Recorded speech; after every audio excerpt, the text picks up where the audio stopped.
fournir le bon produit juste à temps. Étonnant, c'est la capacité à s'adapter à l'environnement. Des stupéfiants, des médicaments urgents, des chimiothérapies.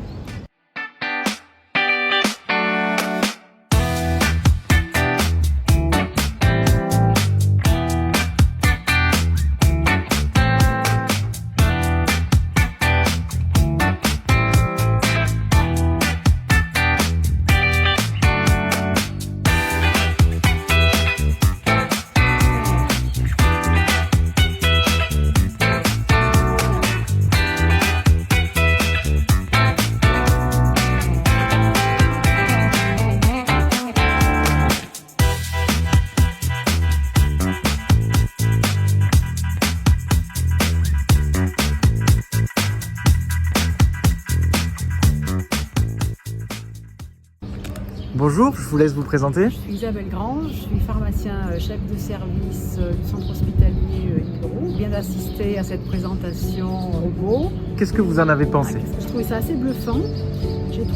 J'ai trouvé qu'il était précis, réactif, mobile, qu'il esquivait bien les obstacles. Qu'est-ce que vous pensez qu'une solution comme ça, dans votre établissement, pourrait apporter à votre service? Beaucoup de choses en fait. On s'aperçoit qu'on a un service logistique très limité et que les soignants et les paramédicaux, donc en général, se déplacent quand même beaucoup pour venir à la pharmacie. Donc ces déplacements génèrent beaucoup de temps perdu. L'infirmière qui vient chez nous faire un transport, elle n'est pas auprès des patients, elle n'est pas dans le service. C'est quand même assez gênant. On pourrait l'utiliser pour beaucoup de choses, des stupéfiants, des médicaments urgents, des chimiothérapies, plein d'applications en fait. Si on réfléchit un petit peu à tout ce qu'on voudrait lui faire faire, les inventaires aussi, on a des besoins au niveau de la stérilisation. Il faudrait pas un robot, plusieurs robots.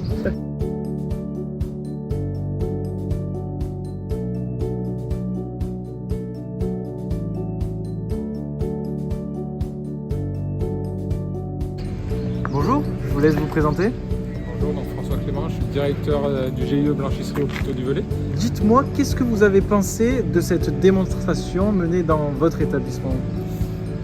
J'avais déjà vu un petit peu des systèmes similaires.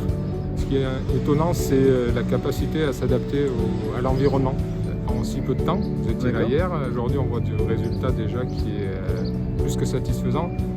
On a vu ce matin différentes choses qui n'étaient pas prévues et qui finalement se sont bien passées. Cette capacité d'adaptation en fait, à l'environnement. Dites-moi, qu'est-ce que ce type de solution-là, donc là on a vu le robot Armor connecté, mais on a aussi parlé du robot Shelf Carrière. Dites-moi, qu'est-ce que ça pourrait apporter, ces types de solutions, à votre service à vous? Aujourd'hui, on veut tous les services logistiques répondre aux demandes en même temps. Un hôpital travaille 7 jours sur 7, 24 heures sur 24, 365 jours par an. On peut avoir des demandes qui sont quotidiennes, régulières, qu'on peut gérer, continuer à gérer. Mais on peut avoir aussi des demandes en soirée, le week-end, etc., même en blanchisserie. Donc ça peut être aussi une première réponse. Et puis c'est aussi optimiser le temps agent.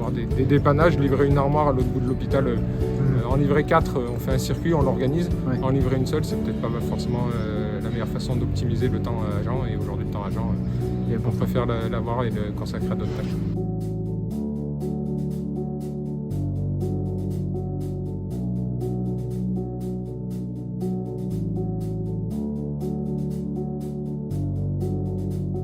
Bonjour, je vous laisse vous présenter. Alors bonjour, je suis Guillaume Gasparin, ingénieur logistique, organisation et méthode au centre hospitalier Emile-Roux du Puy-en-Velay. Aujourd'hui, on a fait une démonstration avec Lifelines. Qu'est-ce que vous avez pensé de la démonstration de ce robot?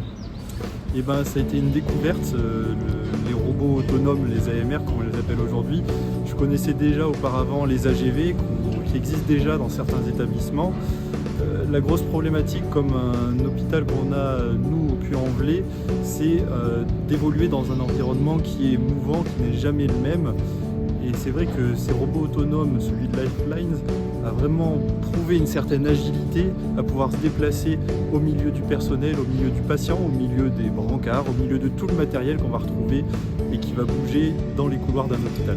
Qu'est-ce que cette solution-là, globale, donc que ce soit le robot armoire connecté ou même on a parlé du shelf carrière qui est un robot qui va pouvoir passer en dessous de n'importe quelle armoire pour les ancrer et les transporter, qu'est-ce que ces solutions-là pourraient apporter à votre service à vous qui est le service donc, logistique?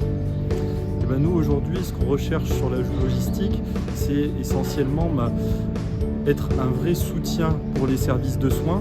Les étapes de logistique sont encore très mélangées entre fait par les fonctions support, les fonctions logistiques et les fonctions de soins. Nous, ce qu'on souhaite aujourd'hui, c'est que une personne qui fait du soin puisse se concentrer sur son soin et du coup récupérer toutes ces tâches de logistique qui sont faites aujourd'hui par ce personnel, pouvoir les intégrer dans nos services logistiques tout en gardant la flexibilité qu'on arrive à avoir aujourd'hui, notamment sur les urgences, sur les dépannages en dernière minute, où on va nous demander des petits volumes, mais qu'il faudra livrer dans, si je caricature, dans la minute qui suit la demande. Et aujourd'hui, ces différents types de robots vont pouvoir nous permettre de à la fois libérer ce temps soignant et aussi permettre une grande réactivité de la part de nos équipes logistiques en pouvant fournir le bon produit juste à temps pour le personnel et pour les services de soins.